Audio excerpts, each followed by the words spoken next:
Hello, everybody, and welcome to the Global Podcast with me, Kyle Quinn. And today I'm going to be previewing the Athletico Madrid Champions League tie with Manchester United, the first leg coming up on Wednesday. And join me to preview that is Jonas Giæver, who is a Norwegian journalist who covers La Liga. How's it going, Jonas?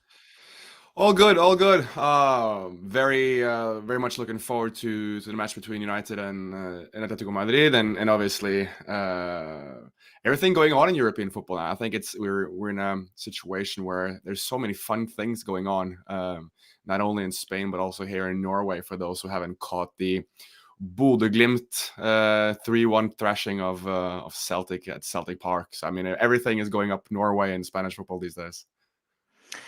Yeah, it was a hugely surprising result, seeing Celtic get beat at home quite comfortably like that, and it was a double blow for Celtic fans, considering that Rangers beat Dortmund 4-2 on the same Yeah. night. Yeah, it was. I mean, a weird evening. But we're not here to talk about that, I suppose. But then again, it has to be the one time that I can fly the Norwegian flag on the European stage. I kind of have to do it, I'm afraid. Yeah, absolutely. Um, so it's fair to say that both Atletico and Manchester United have had really poor seasons, which probably makes this a 50-50 tie for me anyway. I seen yesterday that Atletico got back to winning ways. Suarez scoring a fantastic long range lob, but they did lose to the bottom team Levante in midweek, which kind of sums up their season really. United, as we all know, has been really poor as well, changing managers midway through the season, and things have only improved slightly. And there's a lot of dressing room upheaval, it seems. So I suppose I watch Manchester United primarily, and only see glimpses of Atletico. So what I really want to ask you is, what has gone wrong at Atletico this season? I think the question more so is, has anything gone right? Because they're the reigning champions. I mean, they were fantastic last season, but they were also gaining advantages from teams around them dropping points and being in transitional seasons. We were looking at Real Madrid's sort of slightly struggling, and trying to sort of get back to their ways. Barcelona as well, with everything going on in the offices there with Koeman, who was pretty unpopular. You had Bartomeu, who was leaving, the president, and then Laporta coming in. And the whole Messi saga obviously did not help Barcelona also in season last season. And with Sevilla not being able to grab any advantage either, it was kind of Atletico Madrid's title to lose at a point there. I mean, they were at a stage, I think they were 12 points ahead with 2 games to spare on at least Barcelona or Real Madrid or both. They could basically moonwalk their way to the La Liga title last season, and this season we've seen that they've just seemed so inconsistent in the way they've played. I mean, last season they tried to switch up their systems a bit more. We've always known Atletico Madrid as 4-4-2, compact, hard pressing in terms of within their own zone, hitting you on the counter. I suppose set pieces, they were fantastic. I mean, they had leaders in defense, leaders in midfield, strong characters. But this season, all that has sort of gone away, and it's summarized in many aspects by the fall, I suppose, of Jan Oblak, who was universally recognized as perhaps the best goalkeeper in the world. This season, he's not even. I'd be hard pressed to put him top 10 in La Liga. He's been horrible at stages. He's been absolutely dreadful. And if you look at the amount of goals that Atletico Madrid have conceded this season, they've conceded 34 so far this season.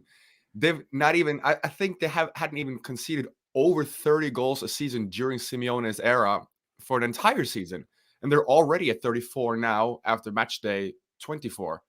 So we're looking at a team that's just not there for them at this stage. And one of the reasons is obviously injuries. They've had a good few injuries and also COVID outbreaks and so forth. But when they've had players available, they've also struggled in terms of finding out what their best system is. They've tried a sort of strange, odd 3-4-1-2, 5-4-1. I mean, it's been they've almost seemed too clever for themselves. Whereas they might have thought that they've been found out a little bit with their 4-4-2. They've tried to go away from that first with the 4-3-3, which just didn't work. And then Simeone seemingly, had a bunch of M&Ms and thrown them at a tactical board and seen how it stuck, and then tried to play that type of formation. At times it's been weird to look at because players have played in positions they've never played, and they've tried to do things that just seem so atypical of them. Yeah, it's just been unthinkable the amount of goals that Athletico have been leaking this season, and especially in recent weeks. Was it they conceded 4, I think, against Barcelona, and then 3 in the next game. Yeah, and then lost to the bottom side. They conceded again yesterday, but they did manage to win the game. And what was it, 3-0 or 3-1 yesterday? I can't remember. It was 3-0. It was 3-0. 3-0, yeah. Well, it's a rare clean sheet for them, really. It is. It's the first time that Jan Oblak has held a clean sheet away from home this season. To put that into perspective, it's the first time this season he's managed to hold a clean sheet in the league. Yeah, he would have been probably one of the best keepers in the world in recently in the last 5 years. I mean, I would have had him up there possibly as number 1 or number 2. Has he completely fallen away from that now? He has. I mean, it's kind of been a joke within the La Liga community that they need to fire this Jan Oblak stunt double because he's doing a horrible job. I mean, it's not even close to what Jan Oblak has been known for. I mean, I think it's been taken for granted in the way that he's sometimes have made the craziest save look simple. This season, he's not even making the simple saves. He's I believe at a point, I think 50% of the shots that went at him, or that went on goal for the opposing sides, was scored. I mean, 50%. So out of every 2 shots, 1 would go in. That's how horrible he's been at a stage. I think he was rock bottom in that percentage in La Liga, and we're considering the fact that you've had Levante who've won 1 game all season, and their goalkeeper has performed better than Jan Oblak. It's at a stage it's been absolutely dreadful to watch him. He's not looked the part, but then again, it's also fueled by the fact that he has a defense that's been leaking. Felipe Augusto has been a walking disaster for Atletico Madrid this season. Stefan Savage, who many may recognize from his time at Manchester City, has been quite well.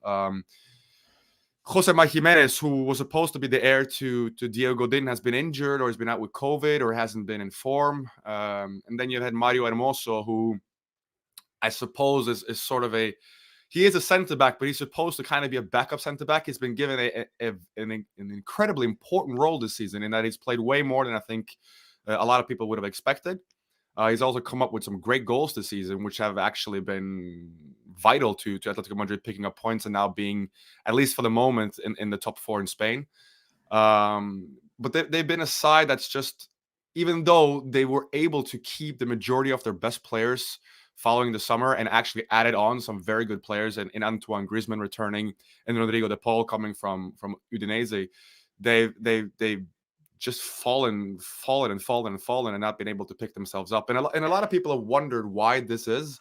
And one of the things that people have pointed out is it perhaps that Diego Simeone has run his course, and that his tactics and his way of looking at things is not working. But anytime you ask, or you've seen Atletico Madrid players being asked in interview settings, the first thing they say is he is not the problem. It's not Diego Simeone that's the problem. It's something that goes above them all, seemingly. It's just a Murphy's Law. Everything's going wrong at the moment. So do you think this will just be written off as a bad season, or could this be Simeone's last at Athletico? I think the only fan base, the only supporter base in world football that will recognize the situation are the Manchester United fans with Sir Alex Ferguson, because he has the same statue there or status there at Atletico Madrid. He built that club. That club is now top 3 in Spain. I mean, you're talking in Spanish football, you're talking about the big 3, not the big 2. You're no longer just talking about Real Madrid and Barcelona. You're talking about Atletico Madrid as well. And that is down to Diego Simeone, almost single-handedly putting them up there alongside Real Madrid and Barcelona. So firing Simeone is, I mean, Enrique Cerezo, who is the president of Atletico Madrid, is going to, I mean, that has to take a lot of cojones to fire Diego Simeone. So I think if he is to leave, I think he has to step down.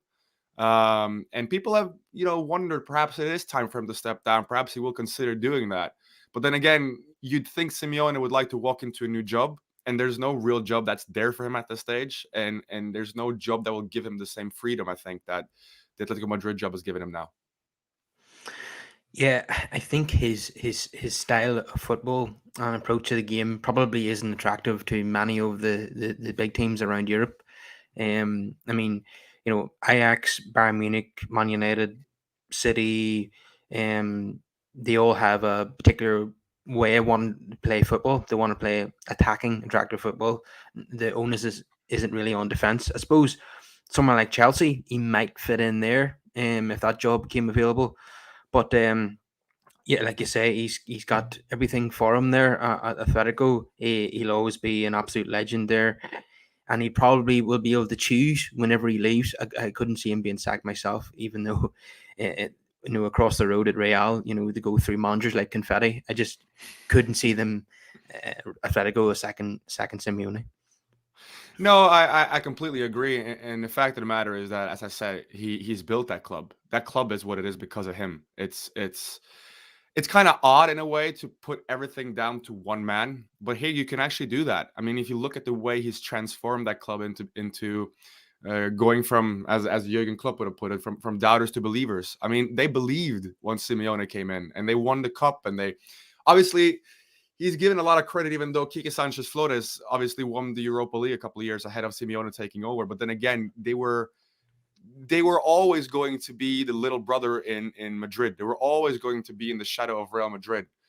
But now they've stepped out of that shadow. I mean, they've been in 2 Champions League finals, although they lost both of them to, ironically, Real Madrid. They won two league titles. They won cup titles. They won Europa League titles. They're always up there in order to sign the best players in world football. I mean, I believe their transfer record now is 126 million euros they spent on Joao Felix, who hasn't really lived up to it. But their transfer record is higher and more expensive than Real Madrid's transfer record, which I believe is 100 million euros for, joint Gareth Bale and joint Eden Hazard. I mean, that's the transfer record of Real Madrid.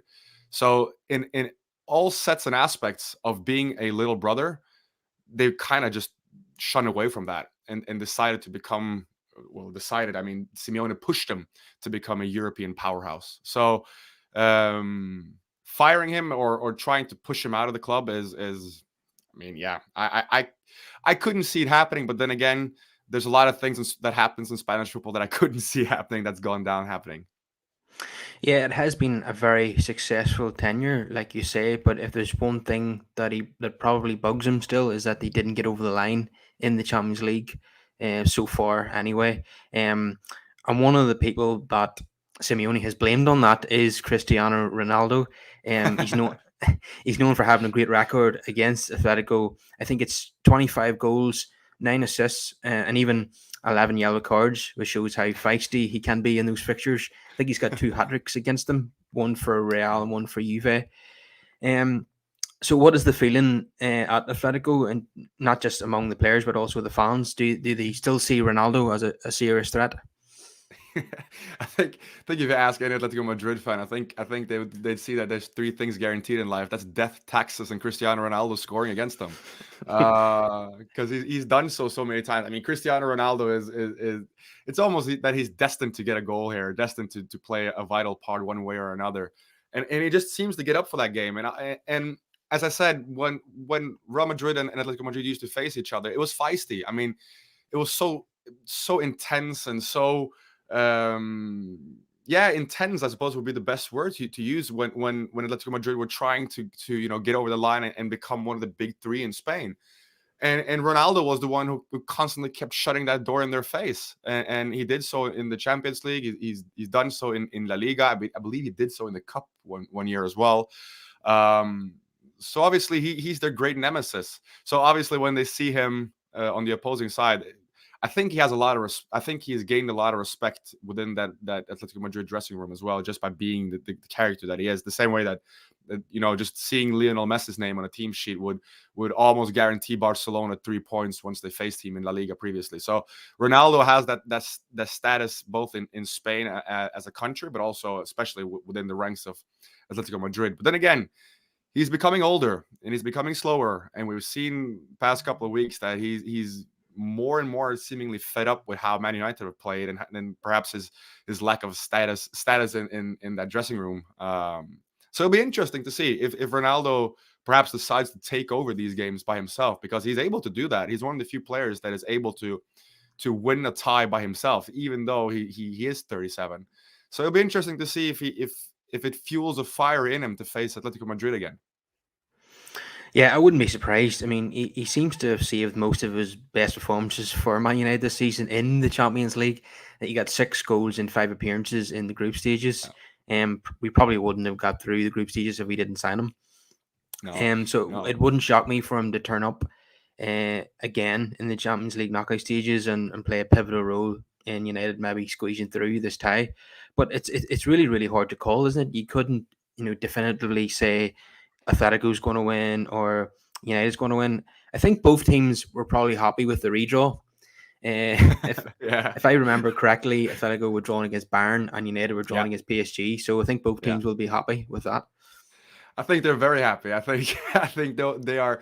I believe Atletico Madrid were one of the first teams to actually complain once the faulty draw happened. I think they were the first team to put out a tweet that they had sent a message to UEFA to ask for clarity in what happens next, because obviously they were drawn against Bayern Munich. So I think they're both happy, and I think that out of all the draws that were made, I think this one was the one that was more 50-50 than anyone else. I still view it as such. I do view Man United as slight favorites, even though I wouldn't be surprised if Atletico Madrid go through. I mean, Atletico Madrid have had some fantastic European nights. Remember when they knocked out Liverpool at Anfield? So they have a thing of also, once the going gets tough, there's a mentality in that team that pushes them through. We've seen that on a couple of occasions that they've been able to do so. They did so in the Champions League this year as well, when they had their backs against the wall and they were able to push through in that away game against Porto, I believe it was. So obviously there's a sentiment and there's a mentality that's almost unbreakable at Atletico Madrid in relation to having Simeone on the sidelines and people like Jimenez, people like Koke, Luis Suarez, who's obviously been there before and would love to ship Man United out of the Champions League yet again. So they have the characters and they have the players to do so, and they have the mentality and the style of play. And on their best day, there are few teams that are better than them in Europe. But then again, you could probably say the same thing about Manchester United as well. So it's going to be interesting, and I also think it's even more interesting considering the fact that away goals do not count anymore. So I wonder how teams will approach it, because I think that a team like Atletico Madrid will go to Old Trafford and they'll defend.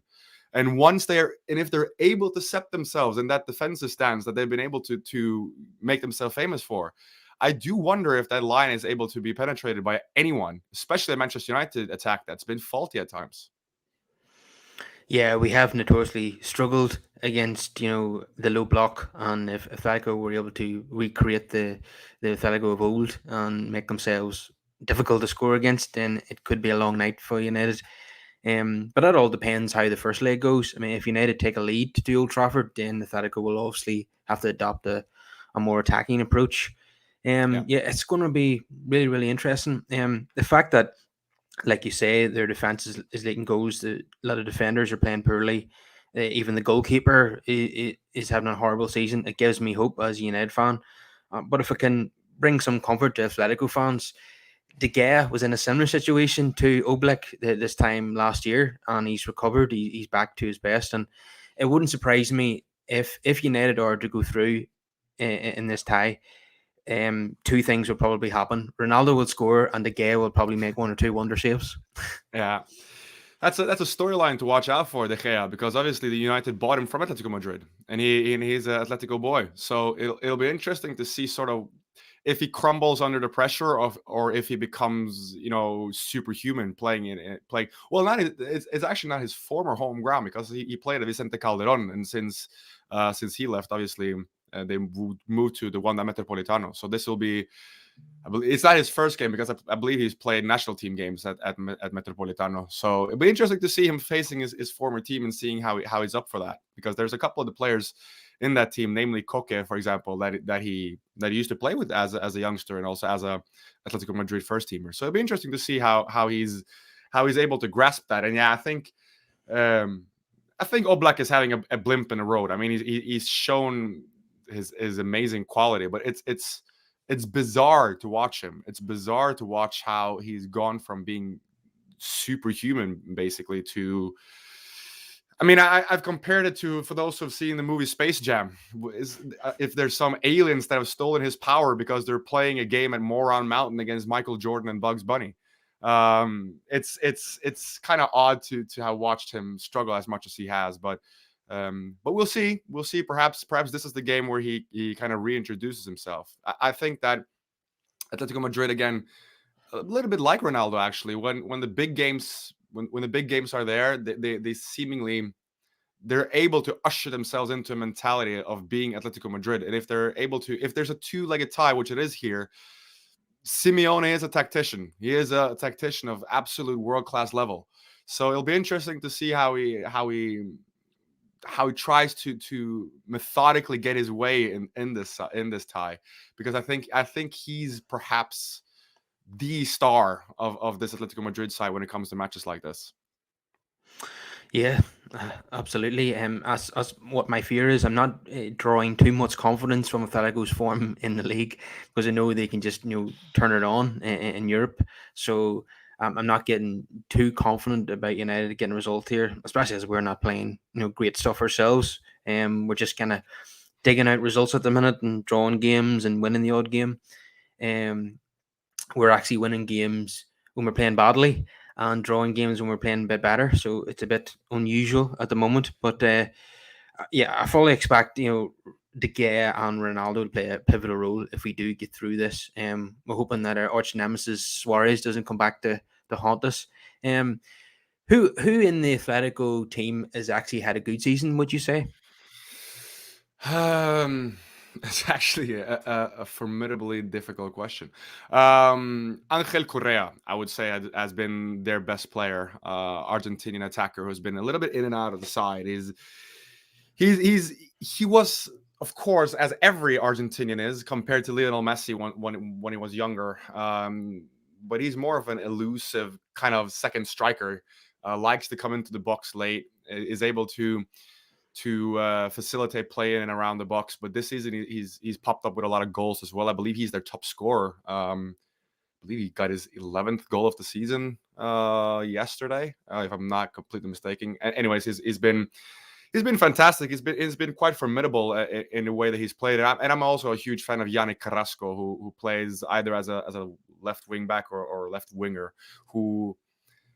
He is very underrated in terms of being a dribbler and being elusive and creating something on his own. He's shown on several occasions that he's able to perform against the big sides. So I'd say that those two are the big players in their attack. In their defense, Stefan Savage, maybe. I mean, he's. I like Stefan Savage. I think Stefan Savage is. He's a sturdy defender. He's one that's able to... He doesn't do anything particularly well, but there's nothing that he does particularly bad either. So he's one that I'd mention in their defense. I think that they haven't been able to replace Kieran Trippier, who's obviously gone to Newcastle, who was extremely important for them in their build-up play, and he was very good either as a right wing back or as a right back. I would assume that perhaps Vršalko, who many might remember from the Croatian national side, is going to play. At least he played yesterday. And they've also signed Ronaldo or Mandava is his last name, I remember, who they signed from Lille, who's started a couple of games now at left back and looks sturdy as well. They've had Renan Lodi, who's played a lot of their games on left back. So those are the types of players that I'd look out for, as well as if Marcos Llorente is able to make the game. He played yesterday, but he's been in and out of the side with injury. If he plays, I think he might be the deciding factor, because he can play every role. He's energetic. He's absolutely fantastic, both going forward and in defense. So if they get him back, that's someone who I think might tip it in favor of Atletico Madrid. Well, you mentioned João Felix. You don't think he's lived up to the hype yet, anyway. So I wanted to ask you about him. How's he been doing this season? And also Antoine Griezmann. I know he got a few goals in Europe, but he doesn't seem to be pulling up any trees in the Liga. Is he kind of on the decline? It's an odd one. I think he's an very odd situation, because he was very good when he obviously when he left Atletico Madrid. He was one of the best players in the world. He went to Barcelona and his confidence got shut. He was part of at Atletico Madrid, it was more, Griezmann plus 10. I mean, he was always the first name on the team sheet. Once he got to Barcelona, there were so many other players, namely Lionel Messi and so many other players who were performing ahead of him and had starting positions ahead of him, because Barcelona were, in a way, building a dream team attackingly. And they had a team that looked ridiculously good on paper. Coutinho, Dembele, Griezmann, Messi. I mean, it was a who's who of attacking quality, but he kind of fell through the cracks there at Barcelona, and there were a lot of cracks. And then he was loaned back now to Atletico Madrid, and he just hasn't found his feet again. He just doesn't seem comfortable in the way that Atletico Madrid play, and that might be because they've developed a little bit without him. I mean, they're playing a style that's, as I said, that's different from what he left. I mean, they played a 4-4-2 counter-attacking style where he was sort of the main attacking focal point, but now they've shunned a little bit away from him, with having the likes of Thomas Lemar as well, who was able to at times facilitate and has the odd game where he's absolutely world-class. Yanni Carrasco, as I mentioned, has been more and more important. Angel Correa, Luis Suarez as well has been at times extremely important for them going forward. So it just seems that the club and the style has moved ahead of Antoine Griezmann. In terms of João Felix, that was the player that was brought in to replace Antoine Griezmann. And he's not been able to do anything of the sort. I mean, we see on several occasions that there is a world-class player, an absolute world-class player in him. He's able to put that on, but it just doesn't happen often enough. And I think it has a lot to do with the style of play that Atletico Madrid has. I thought it was an odd signing to begin with, because Atletico Madrid played the 4-4-2 once he was signed, and he was extremely good in that number 10 role at Benfica. And then he was asked to do a lot more defensive work for Atletico Madrid, and it just didn't suit him at all. And it hasn't suited him. So it'll be interesting to see the past couple of games. He's been more included, more important for Atletico Madrid. So it'll be interesting to see if he gets a more prominent role against Man United. But I wouldn't be looking at him as the first player to be afraid of in this side, to be quite honest with you. And that might be my famous last words. But then again, I think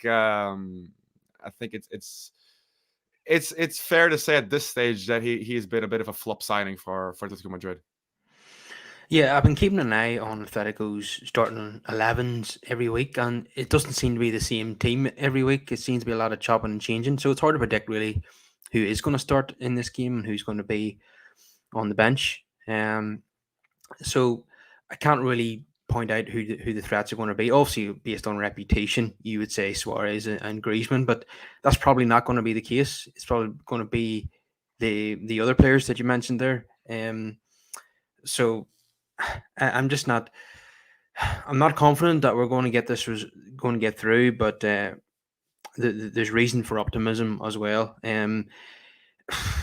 I'm hoping that at least it's going to be entertaining. I don't want this to be a drab kind of affair where it's 0-0 in one leg and 1-0 in the other leg, or it goes to penalties. Tell you what, penalties is probably a big possibility here. It is. I was actually going to say that I don't see this as being a goal fest, either the home or away tie for Man United's sake. I think this is going to be really tight. I'm not going to say it's going to be boring, but I don't think that you should expect a lot of goals here, because Well, I mean, Atletico Madrid, they concede a lot of goals, but then again, when they face teams such as Man United and they face those big European nights, something seems to click a little bit more in them when they need to perform. So I mean, considering the fact that away goals do not count anymore, of course, Atletico Madrid, they can win 1-0 at home and play 0-0 away from home, and that'll be perfect for them. And that's something that they've done in the past. I mean, they can shut games off. They're still fantastic at that. Well, I say that, but then again, they've actually been able to lose 1-0 leads more so than not this season in La Liga. But then again, I would just think that if they grab a 1-0 lead against Man United, that they're able to completely shut that game off. There'll be a lot of fouls. There'll be a lot of bookings. There'll be a lot of set pieces. The difference is that Atletico Madrid used to be the masters of defending set pieces previously, but this season they've conceded on set pieces more so than not. So it's a team of Jekyll and Hyde.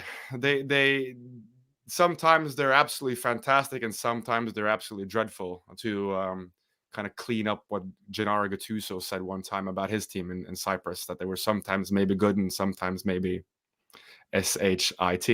So it'll be interesting. I'm very much looking forward to this, and I repeated myself, but it'll be interesting to see. Yes, this match will be so interesting to see. It'll be ridiculously interesting because they're two sides that are in a slump, but you see the level of players that they have. You see the level of coaching that they have. They should be able to give us two of the best matches of the season.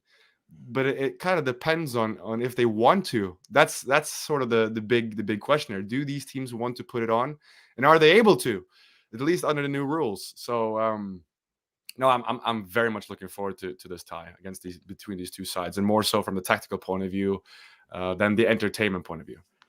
Yeah, it'll be an intriguing tactical battle between the two coaches. But you mentioned there that Athletico have not been defending set pieces well this season. Well, they've absolutely no need to worry because we have not scored from a set piece all season. That's true. I mean, that's true, and I mean. But I would almost, I mean, I'd suspect that either Harry Maguire or Cristiano Ronaldo will do something either extremely positive or extremely negative in this game, considering the paper talk between those two and everything that's been said in the papers and in interview settings and in press conferences and so forth between, not between those two, but about those two and the captaincy at Man United and Ralph Rangnick at times seeming a little bit, I'm not going to say clueless, but he almost seems a little bit baffled by the whole situation between those two and the captaincy and the paper leaks and everything. So I would expect Ronaldo and or Maguire to do something extremely positive or extremely negative that will grab the headlines, because that is sort of the way the cookie crumbles at Man United, isn't it? Yeah, and the positive will probably come from Ronaldo, and the negative will probably come from Maguire. Well, you pointed out all the bookings that Cristiano Ronaldo seemingly gets against Atletico Madrid. So I mean, I wouldn't be surprised if he gets sent off. I mean, if he does something stupid at Wanda Metropolitano, I wouldn't be shocked by it. But then again, I do agree that the most logical would be that Harry Maguire does something stupid and Ronaldo does something good. Yeah, well, hopefully Ronaldo doesn't get sent off, because that wouldn't bode well for us getting through the tie. I believe this is only the second time in history in which the two clubs have met in a competitive match. I think the only other meeting was a Cup Winners' Cup tie back in 1991 or something like that. So it's quite what we like to see in Europe is, even as neutrals, you want to see teams play each other who've never played each other much before, and that's what we're getting here. Yeah, you are, and I believe Man United won the Cup Winners' Cup in '91, didn't they? So yes, I think we beat Barcelona in the final. Yeah. So I mean, if it bodes well for if you look at it from a historical point of view to face Atletico Madrid in Europe. Yeah, it's something new. If we faced PSG, it would have been a bit boring from a point of view of where we play PSG all the time. We don't like to see playing. You don't want to play the same teams every week. It's a bit like the FA Cup as well. You don't want to play the same teams in the FA Cup all the time. You want to play new opposition now and again, and that's what we're getting here. And it's something to look forward to from that aspect. Definitely, and I think that Man United can prosper from facing a different and difficult team, a team that's more so set up for European nights than they are for the La Liga seemingly this season. I honestly think I wouldn't be surprised if you start seeing Atletico Madrid actually favoring playing European ties than La Liga, because they won everything that is to win in Spain. I mean, they're the reigning champions, and when you see that Real Madrid are basically running away with the title this season, I mean, what is there for Atletico Madrid to lose by putting all their eggs in the European basket? So I think it's interesting. It'll be interesting to see how much emphasis they put on facing Man United in the Champions League, and remember as well, Man United have huge respect in Spain. I mean, it's El Manchester, it's the big team in England. To go to Old Trafford is huge for any Spanish side. I remember when Athletic with Bielsa. Ironically, Man United faced Bielsa and Leeds today. But when Athletic went to Old Trafford to face Man United, it was a huge deal. I mean, it was amazing. It was going to a footballing cathedral, and obviously Athletic outplayed Man United, and they were fantastic in both ties, but especially that tie at Old Trafford. So it'll be interesting. It'll be so interesting to see what Atletico Madrid do and what they put emphasis on when they face a team like United. If they go there to win and to kind of grab the moment and try and create a page in their history book, or if they view it as something in which they need to be cynical and compact and try to I suppose minimize the crisis if they were to concede a goal. Well, I'm glad that United still hold respect in Spain, because I wasn't sure if that was still the case after the debacle of the last 10 years since Alex Ferguson left the club. So one thing I just wanted to ask you about out of curiosity, it's not going to be relevant to this tie, but they're starting right back from winning the league last season, Kieran Trippier. Why did they let him go to Newcastle? Was it simply because he wanted to go back to England? Yeah, it was basically made clear that he wanted to go, and Simeone on a few occasions said that he needs to decide now. I mean, he needs to. We cannot live in a situation where he's uncertain if he wants to stay or if he wants to go. And Atletico Madrid had to move in order to get in new players and to I mean, plan without him. But Trippier was incredibly important for Atletico Madrid in that title winning side, because he was so good at set pieces. He was good at crossing the ball. He was very good in the build up play when they had the wing backs coming in and around when they played a three-man defense. So he was incredibly important to how they played last season. And without him now, you see that they're lacking that type of player. So Trippier, even though perhaps he's not the sexiest of signings, he was perhaps one of the more important signings that they had. So not having him and having to play someone, for example, like Vršalko is it's a downgrade for them, which is why I also think that perhaps Marcos Llorente might play the left wing back or the right wing back role rather, because he's done that in the past and he has been very good at it. But he's, again, in that role he'd also be a downgrade from what Trippier gave Atletico Madrid. So that was why he left. He wanted to go back to England, and we've seen on a few occasions that British players haven't had the best of times outside of the footballing ground. Gareth Bale is another example of that, obviously, who's been at Real Madrid. He's overstayed his welcome for a long time now, seemingly. So Trippier and it was the perfect storm with Newcastle getting the amount of money that they got and able to pay both him and Atletico Madrid what they wanted. Yeah, and he's had a huge impact at Newcastle already, but unfortunately for him, I think he's broke a bone in his foot, so Yeah. It's a big loss to them. But thankfully for us, he won't be playing against us in the Champions League. So that about wraps it up there. If everyone could subscribe to the channel, comment your thoughts on the tie down below, and give us a wee like on the video. And it's been an absolute pleasure having you on the show, Jonas. Always a pleasure being on, man. Really appreciate it, and good luck to Man United against Atletico. Thank you very much, and we'll definitely have you on again in the future. Yeah, love to do that.